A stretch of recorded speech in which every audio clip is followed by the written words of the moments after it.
اس وقت پوری دنیا کے اندر مسلم امہ کا جو حال ہے وہ ہماری نگاہوں کے سامنے ہے۔ پوری دنیا میں مسلمانوں کے خلاف نفرت کی بولی بولی جا رہی ہے۔ ایسا لگتا ہے کہ جن دیواروں کے سائے میں ہم رہتے ہیں وہ دیواریں بھی اجنبی ہو گئی ہیں، ماحول اجنبی ہو گیا، دوست اجنبی ہو گئے۔ ایسا لگتا ہے کہ جس چھت کے نیچے ہم رہتے ہیں، برسوں سے جس چھت کے نیچے رہے وہ چھت بھی اب اجنبی سی معلوم ہونے لگی ہے۔ جن درختوں کے سائے میں بیٹھا کرتے تھے، بلکہ بعض ایسے درخت جن کا بیج زمین میں ہم نے ڈالا ہے، جس کو آبیاری ہم نے کی ہے، جس کو کھاد ہم نے دی ہے، وہ درخت بھی اب اجنبی سے لگنے لگے ہیں۔ آخر یہ نفرتوں کا ماحول کیوں ہے؟ آخر یہ ظلم اور زیادتی کا ماحول کیوں ہے؟ یہ جبر کا ماحول کیوں ہے؟ کوئی کہتا ہے حکومتیں بدل گئی اس لیے ایسا ہے، کوئی کہتا ہے حکمراں بدل گئے اس لیے ایسا ہے، کوئی کہتا ہے لوگوں کی سوچ بدل گئی اس لیے ایسا ہے، کوئی کہتا ہے لوگوں کی فکر بدل گئی، افکار بدل گئے، خیالات بدل گئے، نظریات بدل گئے اس لیے ایسا ہے۔ لیکن اگر سچائی اور پوری دیانتداری کے ساتھ ہم حالات کا جائزہ لیں تو بات یہ سمجھ میں آتی ہے کہ بدلا کوئی بھی نہیں ہے، بدلے ہم ہیں اس لیے حالات بدل گئے، بدلے ہم ہیں اس لیے لوگوں کے نظریات بدل گئے، بدلے ہم ہیں اس لیے لوگوں کے افکار بدل گئے۔ آپ کہیں گے ہم کیسے بدلے؟ تو یاد رکھیں یہی ہندوستان کی سرزمین ہے، اور اسی طرح دوسری زمینوں کا بھی آپ جائزہ لیں۔ جب تک کہ مسلم جوانوں کا حال یہ تھا، جب تک مسلم قوم کا حال یہ تھا کہ اللہ اکبر، میری قوم اپنی راتوں کو اللہ کی خشیت کے ساتھ، اللہ تبارک و تعالیٰ کے خوف کے ساتھ مصلوں پر اپنے گناہوں کو یاد کر کر کے آنسو بہایا کرتی تھی، اس وقت تک مسلمانوں کی عزت کا سورج مکمل طور پر اللہ اکبر، جیسے سر پر سورج انسان کے آتا ہے اور انسان دیکھتا ہے عروج کے وقت، اسی طریقے سے مسلمانوں کی عزت کا سورج مکمل طور پر بلندی پر تھا۔ دنیا کی دوسری قومیں مسلمانوں کے سامنے کاسے گدائی لے کر کے کھڑی ہوئی تھی، چاہے وہ علم کا میدان ہو، چاہے وہ تجارت کا میدان ہو، چاہے وہ علوم و فنون کا میدان ہو۔ کب تک؟ جب تک مسلمانوں کی راتیں اللہ کی خشیت سے گزرا کرتی تھی، جب تک مسلمانوں کی راتیں عشق مصطفیٰ میں آنسو بہاتے ہوئے گزرا کرتی تھی، جب تک مسلم جوانوں کا حال یہ تھا کہ حسن اگر دعوت نظارہ دے رہا ہو تو مسلمانوں کی نگاہیں حیا سے جھک جایا کرتی تھی، اس وقت تک مسلمان عزت کے ساتھ جی رہا تھا۔ اس سرزمین کا غیر مسلم بھی مسلمانوں کے سامنے اپنی نگاہوں کو جھکاتا ہوا اور اپنی پلکوں کو گویا کہ مسلمانوں کے سامنے جھکا کر کے اس کا استقبال کرتا ہوا نظر آتا تھا۔ اللہ اکبر! لیکن جب سے ہم بدلے ہیں، جب سے ہم تبدیل ہوئے ہیں، حالات بدلتے جا رہے ہیں۔ اور اچھی طرح سے سن لو، ریلیاں نکالنے سے ہمارے یہاں انقلاب نہیں آنے والا، بلکہ دنیا میں انقلاب نہیں آنے والا، تقریروں سے، کانفرنسوں سے انقلاب نہیں آنے والا، جب تک کہ ہم خود تبدیل نہیں ہوں گے، جب تک کہ ہم خود نہیں بدلیں گے، اس وقت تک انقلاب نہیں آئے گا۔ میرے پیارے آقا صلی اللہ علیہ وسلم کے پیارے دیوانوں، میری قوم کے کسی مفکر نے کہا اگر حالات بدلنا ہے تو جیل بھرو تحریک شروع کرو، حالات بدل جائیں گے۔ میں نے کہا غلط، جیل بھرو تحریک سے حالات نہیں بدلیں گے، مسجد بھرو تحریک سے حالات بدلیں گے۔ سبحان اللہ! نعرہ تکبیر، نعرہ رسالت، مسلک اعلی حضرت، فیضان اعلی حضرت۔ ہم جیلوں کے لیے پیدا نہیں ہوئے، ہم مسجدوں کے لیے پیدا ہوئے۔ جتنی محنتیں لوگ جیل کے بھرنے کی تحریک میں کرنا چاہتے ہیں، لوگ اتنی محنتیں سچے دل سے مسجد بھرو تحریک میں کریں۔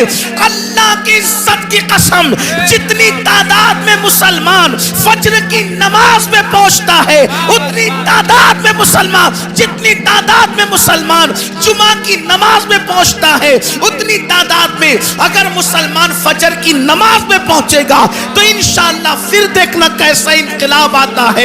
اس لیے کہ لوگ کہتے ہیں موجودہ حالات میں کیا کریں کہ انقلاب آئے گا، موجودہ حالات میں کیا کریں کہ انقلاب آئے گا۔ یاد رکھنا موجودہ حالات میں اللہ کی طرف رجوع ہونا پڑے گا، اس کے رسول کی طرف رجوع ہونا پڑے گا، وگرنہ یاد رکھنا آج جلسوں کے نام پر میری قوم ہزاروں کی تعداد میں جمع ہو رہی ہے، میری قوم لاکھوں کی تعداد میں جمع ہو رہی ہے اور ہم اس پر پھول رہے ہیں میرا جلسہ کامیاب ہو گیا، ہزاروں لوگ جمع ہو گئے۔ یاد رکھنا میرے نبی نے تو ایسی پبلک کا اعلان آج سے 1450 سال پہلے فرمایا تھا، شاید وہ دن تو آج نہیں آ گیا۔ اللہ کے حبیب غیب دا نبی صلی اللہ علیہ وآلہ وسلم نے فرمایا ایک وقت میری امت پر ایسا آئے گا کہ لوگ دین کی باتیں دل کو بہلانے کے لیے کریں گے، لوگ دین کی باتیں رسمی طور پر کریں گے۔ میرے آقا صلی اللہ علیہ وآلہ وسلم کے دیوانوں، دل بہلانے کے لیے ہم جمع تو ہو جاتے ہیں بلکہ دین سننے کے لیے جمع ہو جاتے ہیں، کیا دین پر عمل کرنے کے لیے جمع نہیں ہو سکتے؟ کیا دین پر عمل کرنے کے لیے ہم نہیں آ سکتے؟ اللہ اکبر۔ آج اگر میرے جوان سے کہا جائے کہ میرے بھائی چل نماز پڑھ تو بہت آسانی کے ساتھ لوگ کہہ دیتے ہیں مولانا ٹائم نہیں ملتا، مولانا وقت نہیں ملتا۔ میرے بھائی یاد رکھنا تجھے کس نے کہا کہ وقت ملے تو نماز پڑھ؟ نہیں نہیں، قرآن کہتا ہے ان الصلاۃ کانت علی المؤمنین کتابا موقوتا، کہ مومنوں پر مقررہ وقت کی پابندی کے ساتھ نماز فرض ہے، یعنی وقت ملے تو نماز نہیں، پہلے نماز پڑھو پھر وقت ملے تو دوسرے کام کرو۔ ہم پر پہلے نماز فرض کی گئی ہے، اور انقلاب کیسے آئے گا، تبدیلی کیسے آئے گی؟ یاد رکھنا جب اللہ تبارک و تعالی کسی قوم سے مدد کا ہاتھ اٹھا لیتا ہے تو پھر وہ قوم تباہ اور برباد ہو جاتی ہے، وہ قوم تباہی کے دہانے پر پہنچ جاتی ہے۔ کیا آپ کو نہیں پتا؟ اللہ اکبر۔ سیدنا فاروق اعظم رضی اللہ تبارک و تعالیٰ عنہ، ان کو شہید کرنے کے لیے ان پر حملہ کیا ہے فیروز نامی ایک شخص نے، ایک مجوسی نے، اور زخموں سے خون بہ رہا ہے، زخموں سے خون رس رہا ہے۔ ایسے عالم میں فاروق اعظم تیمم کرتے ہیں اور تیمم کر کے اٹھ کر کے کھڑے ہوتے ہیں۔ کسی نے کہا امیر المومنین پورا وجود لہو لہان ہے اور آپ نماز کی تیاری کر رہے ہیں۔ فاروق اعظم فرماتے ہیں میں نے انہی کانوں سے اپنی آنکھوں کی ٹھنڈک مصطفیٰ جان رحمت سے سنا ہے کہ جس نے نماز چھوڑ دی اس کا دین میں کوئی حصہ نہیں، اس لیے کہ نماز دین کا ستون ہے۔ آپ مجھے بتائیں نا، آج اللہ اکبر، اگر آپ کے گھروں سے دھواں اٹھ رہا ہے، اگر آپ کے گھروں کو جلایا جا رہا ہے یا تمہیں گھر سے بے گھر کیا جا رہا ہے تو تھوڑی دیر تصور تو کرو، جو قوم اللہ کے گھر کو ویران کر دے کیا اس قوم کے گھروں کو ویران نہیں کیا جائے گا؟ مجھے بتاؤ، تمہارے گھروں پہ بلڈوزر چل رہے ہیں تو تمہیں اتنی تکلیف ہو رہی ہے، برسوں سے تم نے اللہ کے گھروں کو ویران کیا ہے، کبھی یہ تو سوچا ہوتا؟ یاد رکھنا میں کسی کی حمایت یا مخالفت کرنے نہیں آیا، لیکن میری قوم کے جوانوں ہزاروں کی تعداد میں یہاں جو ٹھاٹے مارتا وہ سمندر موجود ہے، اللہ کی عزت کی قسم اگر محسوس کر لے کہ ہم نے اللہ تبارک و تعالیٰ کے ساتھ کتنی جفا کی ہے، جس نے ہمیں ماں کے پیٹ کے اندر خوبصورت شکل عطا فرمائی، پیدا ہونے سے پہلے ماں کے سینے میں ہمارے لیے غذا پیدا فرمائی، ماں کے دل میں ممتا پیدا کی، باپ کے دل میں شفقت پیدا کی، زمین کا فرش بچھایا، آسمان کا شامیانہ تانا، اتنی نعمتیں دی، اتنی قوتیں دی، اتنی عزتیں دی، چلنے کی طاقت اس نے دی، بولنے کی طاقت اس نے دی، حسن و جمال اس نے دیا، کھانے پینے کی قوت اس نے دی، اس نے سب کچھ پوچھ دیا دوستوں کے لیے وقت ہے, بیوی کے لیے وقت ہے, بچوں کے لیے وقت ہے, بھائیوں کے لیے وقت ہے, سب کے لیے وقت ہے, حتیٰ کہ اپنے کتوں کو ٹہلانے کے لیے وقت ہے, حتیٰ کہ چڑیا کوے پالنے کے لیے وقت ہے, حتیٰ کہ طوطا مینا کو دینے کے لیے وقت ہے. لیکن وہ خدائے وحدہ لا شریک جس نے ساری نعمتیں عطا کی ہے, اس کے لیے 10 منٹ کا ٹائم نہیں. سن لو, حالات اس سے بھی بدتر ہوں گے, حالات اس سے بھی زیادہ بگڑیں گے. اگر ہم نے اپنے آپ کو بدلنے کی کوشش نہیں کی, کوئی پناہ دینے والا نہ ہوگا, کوئی مدد کرنے والا نہ ہوگا. اللہ اکبر. فرمایا گیا جب مسجدیں تعمیر کی جاتی ہے, جب مسجدیں بنائی جاتی ہے اور اس میں نماز ادا کرنے کے لیے لوگ نہیں آتے, تو رات کی تاریکی میں مسجد اللہ کی بارگاہ میں عرض کرتی ہے, مولا جس نے مجھے ویران کیا تو ان کے گھروں کو ویران کر دے. ہمارے گھر ویران کیوں نہیں ہوں گے؟ ہمارے گھروں سے آگ کے دھوئیں کیوں نہیں نکلیں گے؟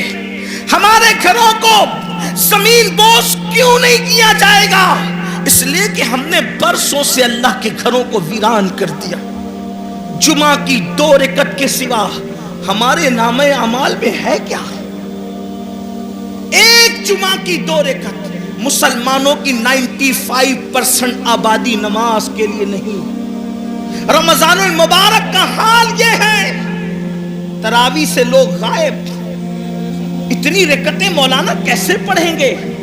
دوستوں کے ساتھ گھنٹوں کھڑے رہ سکتے ہو اور رب کی بارگاہ میں کھڑے نہیں رہ سکتے. جم کے لیے, جسم کو بنانے کے لیے ہم برابر وقت نکال لیتے ہیں. میں اپنے جوانوں سے کہتا ہوں بالکل جم کرو, وقت نکالو, لیکن یہ بھی کہتا ہوں جسم بنانا ہے تو جم جاؤ, اور اگر قبر کے کیڑوں سے جسم کو بچانا ہے تو مسجد میں آؤ. سبحان اللہ, سبحان اللہ. جم جاؤ گے تو جسم بنے گا, مسجد میں آؤ گے تو جسم قبر میں بچے گا.